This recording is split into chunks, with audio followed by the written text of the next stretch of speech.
The elevator doors slid open with a soft chime, revealing the entrance to the penthouse that would now be Victoria's prison.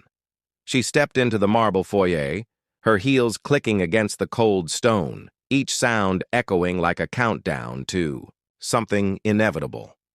The wedding dress she wore felt heavier with every step, its ivory silk dragging behind her like chains disguised as elegance.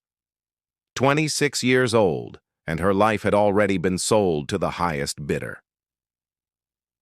Victoria's reflection stared back at her from the floor-to-ceiling mirrors lining the hallway.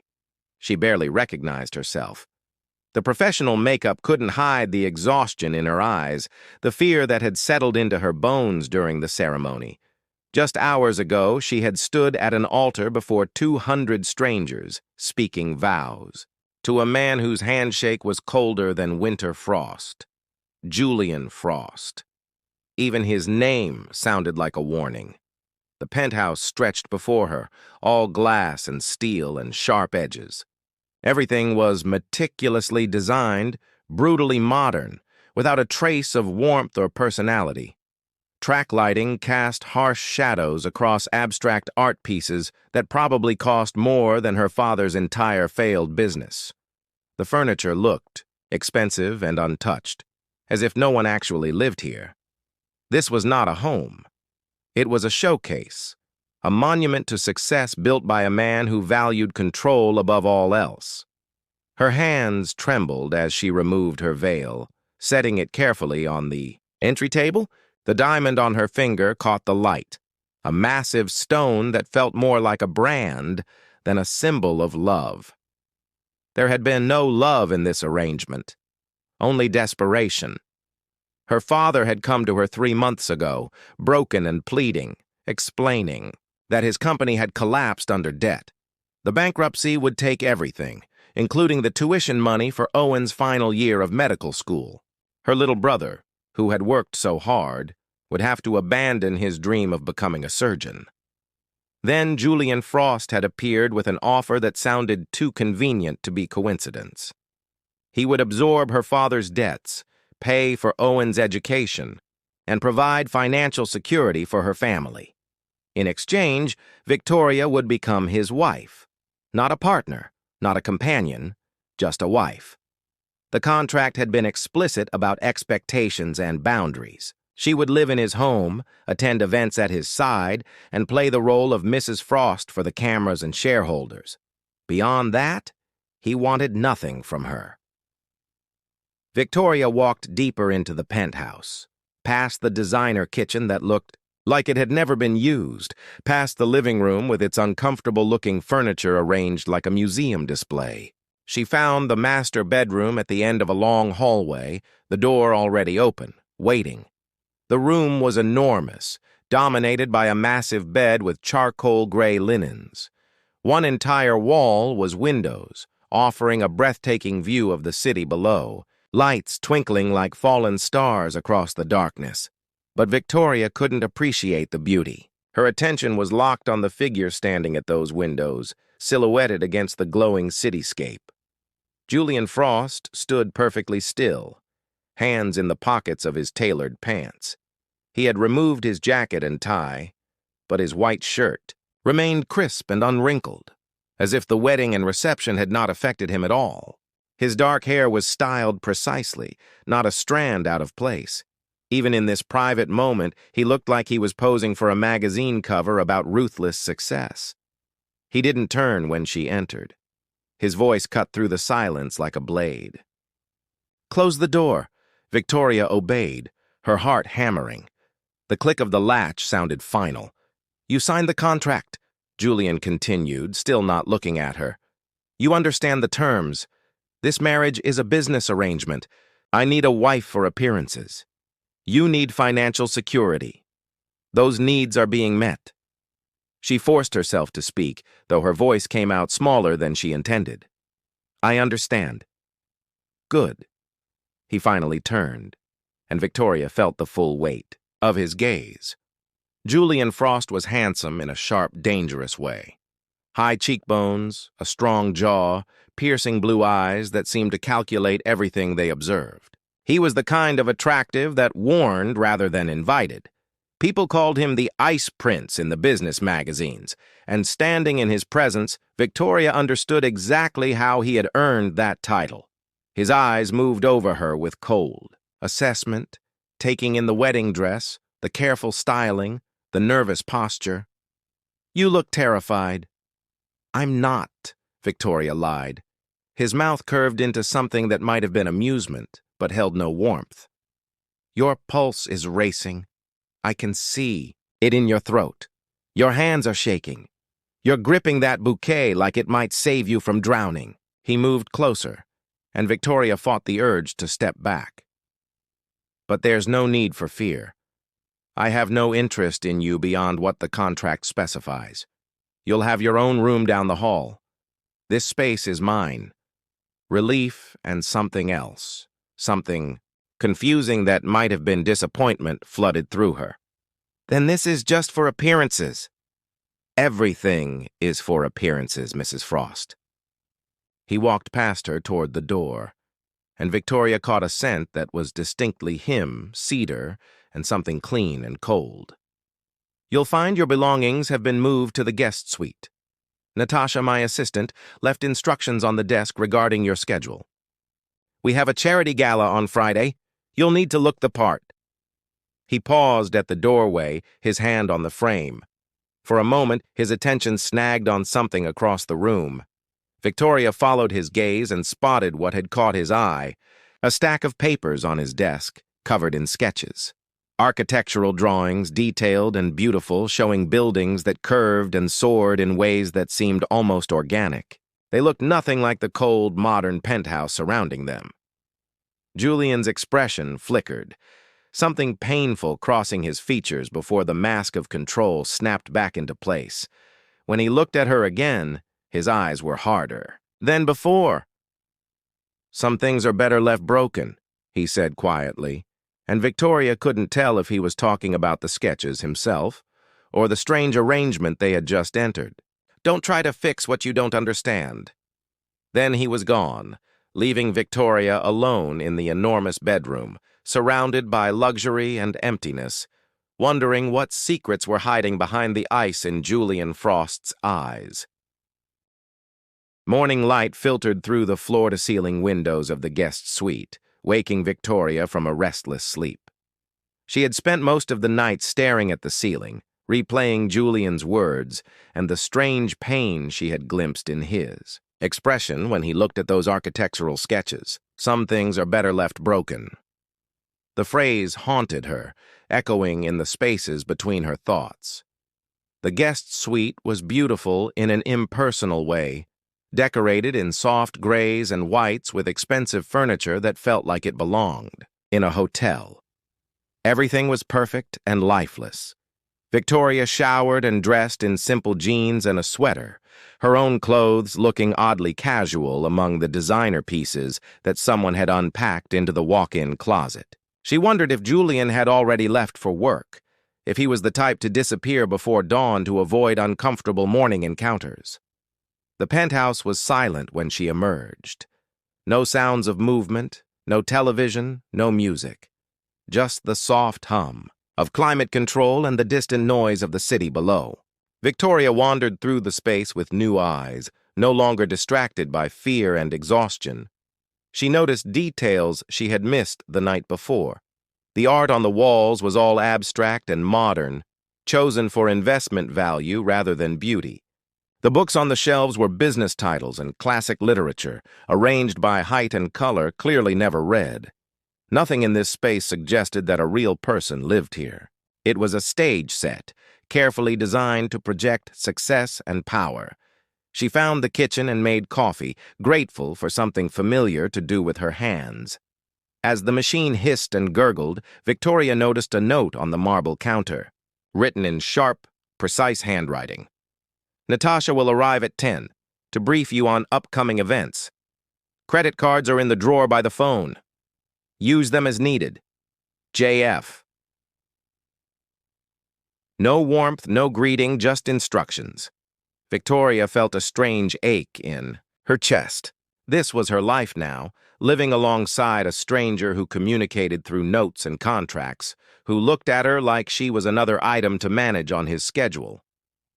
With her coffee in hand, she began exploring the penthouse more thoroughly. Down a hallway she hadn't noticed before, past what appeared to be a home office and a gym, she found a door that was different from the others. It was solid wood rather than glass, with a brushed steel handle and a keypad lock. Victoria tried the handle, unsurprised when it didn't turn. This door was meant to keep people out. She pressed her ear against it, feeling foolish but curious. No sound came from within. What did Julian Frost hide behind a locked door in his own home? More importantly, what was he hiding from? Mrs. Frost? Victoria jumped, spinning around to find a woman in a crisp navy suit standing at the end of the hallway. She was in her early 30s, with sharp features and calculating eyes that reminded Victoria of Julian. Everything about her posture suggested efficiency and intelligence. "I'm Natasha Pierce, Mr. Frost's executive assistant." She smiled, but it didn't reach her eyes. "I knocked, but you didn't hear. Shall we go over your schedule?" Victoria followed her back to the living room, where Natasha spread out folders and a tablet on the glass coffee table. For the next hour, she listened to instructions about charity events, business dinners, society functions, and the expectations for each. Natasha explained wardrobes, appropriate conversation topics, and the names of key people Victoria would need to remember. It was overwhelming, like being given a crash course in playing a role she had never auditioned for. "You'll need to smile more at these events," Natasha said, not unkindly. "Mr. Frost has a reputation for being cold. The shareholders and clients appreciate seeing warmth from you. It balances things. So I'm supposed to be the friendly one while he remains the ice prince," Victoria said, unable to keep the bitterness from her voice. Natasha's expression softened slightly. "He wasn't always this way, you know." Victoria leaned forward, surprised. "What do you mean?" For a moment, Natasha seemed to debate whether to continue. Then she sighed, setting down her tablet. "I've worked for Julian for 7 years. When I first started, he was different. Still driven, still brilliant, but there was passion in what he did. He cared about creating things, not just acquiring them." "What happened?" "His sister, Lily." Natasha's voice dropped. She was 19, studying architecture like Julian had. They were incredibly close. She was the only person who could make him laugh, the only one he let see past the business persona he wore for everyone else. Then there was an accident. A building collapse at a construction site where she was interning. She died instantly. Victoria felt her heart clench. "That's horrible." Julian blamed himself. He had recommended that internship, had convinced the firm to take her on. After the funeral, he shut down completely. He sold his architecture practice, stopped designing, and poured everything into business acquisitions and investments. He became brilliant at making money but stopped creating anything beautiful. The man you married is just a shell of who he used to be. The revelation hung in the air between them. Victoria thought about the sketches she had seen, the pain that had flashed across Julian's face. "That locked room down the hall," she said carefully. "Is that where he keeps his old work?" Natasha nodded. "His old studio. He hasn't opened it in 6 years. I don't even know if he still has the code." She gathered her things, preparing to leave. "Look, I don't know what arrangement you have with Julian, and it's not my business. But I've watched him turn into ice over the years. Maybe having someone here, someone who isn't part of his business world, might help. Or maybe I'm being foolishly optimistic." After Natasha left, Victoria sat alone with this new understanding. Julian Frost wasn't heartless. He was heartbroken.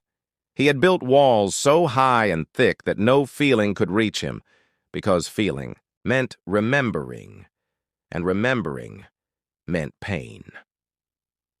Over the following days, Victoria began a quiet campaign. She left small touches of life around the penthouse. a vase of fresh flowers on the kitchen counter, a throw blanket draped over the uncomfortable couch, her own sketchbook on the coffee table, filled with drawings of the city view. She started cooking simple meals, leaving plates in the refrigerator with notes in case Julian came home late. At first, he seemed irritated by these changes. He would frown at the flowers, ignore the blanket, walk past her drawings without comment. But he didn't remove any of it. And Victoria noticed that the food she left was always eaten, even if he never mentioned it. 2 weeks into their marriage, Victoria still barely saw him. He left before she woke and returned after she had gone to bed. They attended 2 events together, where he played the attentive husband perfectly for the cameras, his hand resting lightly on her back, his smile practiced and empty. The moment they were alone in the car afterward, the act dropped, and he retreated into silence. But Victoria was patient. She continued her small acts of care, not because she expected anything in return, but because she was beginning to understand that Julian was starving for human connection, even if he didn't recognize it himself. Then came the night that changed everything. Victoria couldn't sleep. It was past midnight when she wandered out of her room, thinking to make tea. As she passed the hallway where the locked studio stood, she saw light spilling from beneath the door. It was open. Her heart raced. As she moved closer, through the crack in the door, she could see Julian sitting at a drafting table, surrounded by blueprints and sketches. The room was beautiful, filled with models of buildings and shelves of architecture books. This was where his soul lived, locked away from the world. He was crying. Silent tears ran down his face as he worked, his hand moving across the paper with desperate intensity. He was designing something, pouring his grief and longing into lines and curves that formed a structure of heartbreaking beauty. This was the real Julian Frost, the one he hid from everyone, including himself. Victoria backed away quietly, her own tears falling. She returned to her room and lay awake until dawn, her heart breaking for a man who had forgotten how to let anyone see him bleed. She didn't know it yet, but something fundamental had shifted in that moment. She no longer saw Julian as the ice prince or the heartless CEO. She saw him as what he truly was, a man drowning in grief, waiting for someone to pull him back to shore. The morning of their 1-month anniversary arrived without fanfare. Victoria had not expected Julian to remember or care about such a date, given that their marriage was supposedly just a contract. She woke to find another note on the kitchen counter, but this one was different. Be ready at 6 p.m. Wear something comfortable. JF. No explanation. No context. Just instructions as always. But something about the note felt different. The handwriting seemed less rigid, and he had actually asked her to be ready rather than simply commanding it. Victoria spent the day in nervous anticipation, wondering what Julian Frost could possibly have planned. At precisely 6 o'clock, the elevator opened and Julian stepped into the penthouse. Victoria was startled to see him home so early. He was dressed casually in dark jeans and a gray sweater, looking more human than she had ever seen him. His hair was slightly disheveled, as if he had run his hands through it repeatedly. He looked nervous, though he was trying to hide it behind his usual mask of control. "Are you ready?" he asked, his voice softer than usual. Victoria nodded, grabbing her jacket. They rode the elevator down in silence, but it felt different from the cold quiet that usually existed between them. This silence hummed with anticipation, with something unspoken hanging in the air between them. Julian's car was waiting, a sleek black sedan that he drove himself rather than using his usual driver. Victoria watched him as they pulled into traffic, noticing the tension in his jaw, the way his fingers gripped the steering wheel just a little too tight. Whatever he had planned, it mattered to him. They drove through the city as the sun began, its descent painting the sky in shades of amber and rose. Julian said nothing, his eyes fixed on the road, and Victoria didn't push. She had learned over the past month that Julian revealed things in his own time, in his own way. Pushing only made him retreat further behind his walls. After 30 minutes, they pulled up to a construction site on the edge of the city, or rather, what had been a construction site.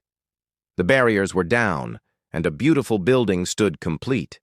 Its modern design somehow managing to feel warm and welcoming despite its contemporary lines. Large windows reflected the sunset, and the entrance was framed by young trees that would provide shade in years to come.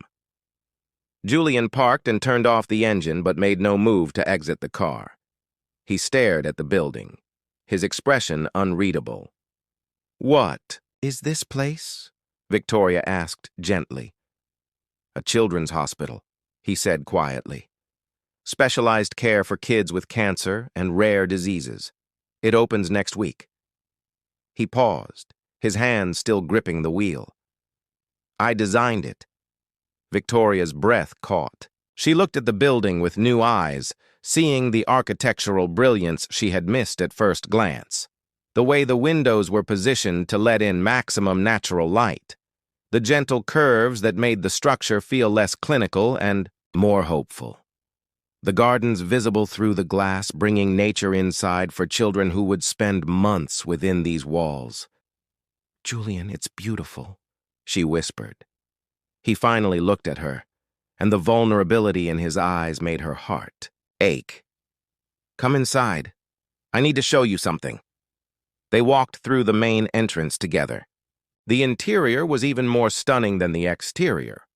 The walls were painted in soft, calming colors. Natural light flooded the spaces.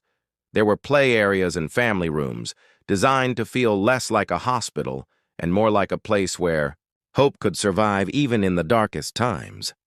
But what caught Victoria's attention were the murals. Every hallway, every room, every corner had been touched by art.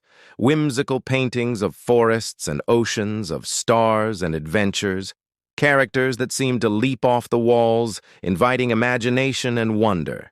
The style was unmistakable. "These are mine," Victoria breathed, recognizing her own artwork. The sketches she had left around the penthouse, the drawings from her sketchbook. Someone had taken them and transformed them into this magnificent display. Julian stood beside her, watching. Her reaction.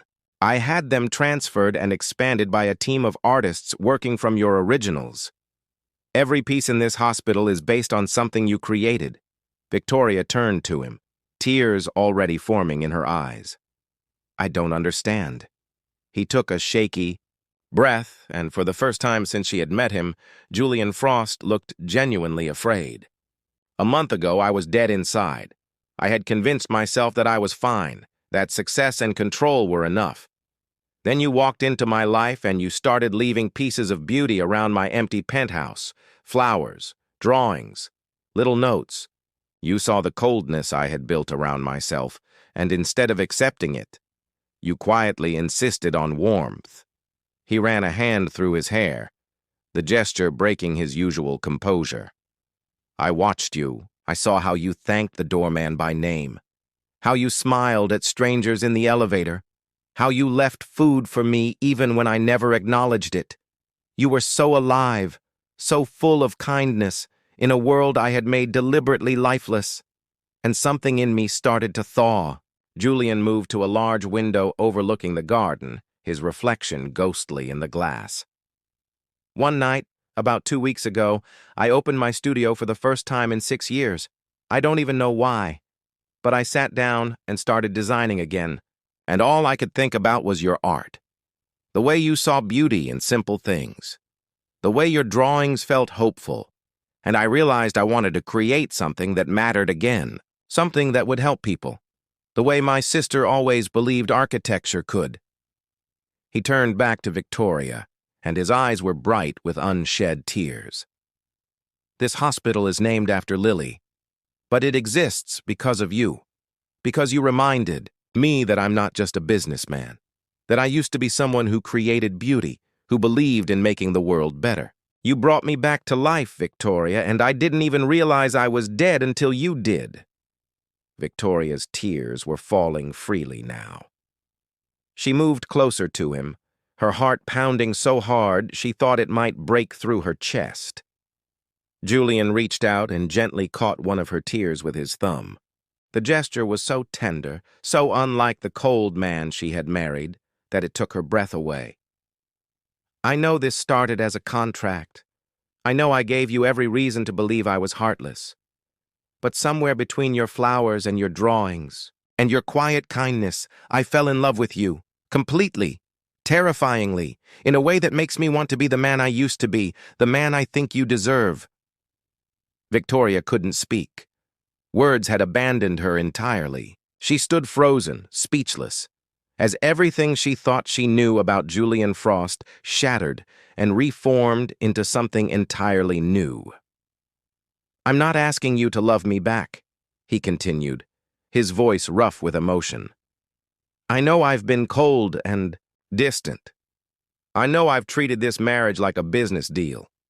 But I'm asking for a chance, a real chance, to start over, to court you properly, to show you that beneath all this ice, there's still a heart beating, and it beats for you, the Ye." Sun had set completely now, and the hospital lights cast a warm glow through the windows. Victoria looked at this man who had been a stranger, then a mystery, then a puzzle she desperately wanted to solve. She thought about the tears she had seen him shed in his studio, the careful way he had caught her when she slipped on the stairs weeks ago, the fact that he had eaten every meal she left for him, even when he pretended not to notice. Julian Frost had never been heartless. He had been hiding his heart so carefully that no one could break it again. "You don't have to answer now," he said, misreading her silence. "I just needed you to know. I needed you to see what you've done for me, even when you didn't realize you were doing it." Victoria finally found her voice, though it came out as barely a whisper. "Julian?" He looked at her, hope and fear warring in his expression. "You're an idiot," she said, and watched his face fall. Then she smiled through her tears. "If you had just talked to me, if you had let me see this side of you from the beginning, you would have known that I've been falling for you too. Every time you pretended not to notice the flowers, every time you ate the food I left, every time I caught you almost smiling at something I did. I kept waiting for you to let me in." His eyes widened. "You mean that?" "I married you to save my family," Victoria said, stepping closer until they were only inches apart. "But I would stay married to you for entirely different reasons now. Because somewhere between your locked doors and midnight sketching sessions, I fell in love with the real you, the one who hides behind contracts and cold words because he's afraid of being hurt again." Julian's composure finally cracked completely.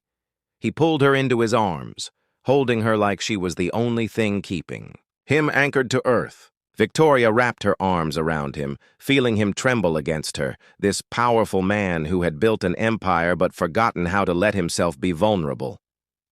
"I don't know how to do this," he whispered into her hair. "I don't know how to be the husband you deserve." "Then we'll figure it out together," Victoria said. "No more contracts, no more walls, just us, learning how to be real with each other." He pulled back just enough to look at her face, his hands coming up to frame her cheeks. "I love you," he said, and this time the words were steady and sure. "I love your kindness and your art and the way you refuse to accept my coldness as the truth of who I am." "I love you too," Victoria replied. "I love the man who designs hospitals for children, who cries over blueprints at midnight, who remembers his sister by creating beauty in her name."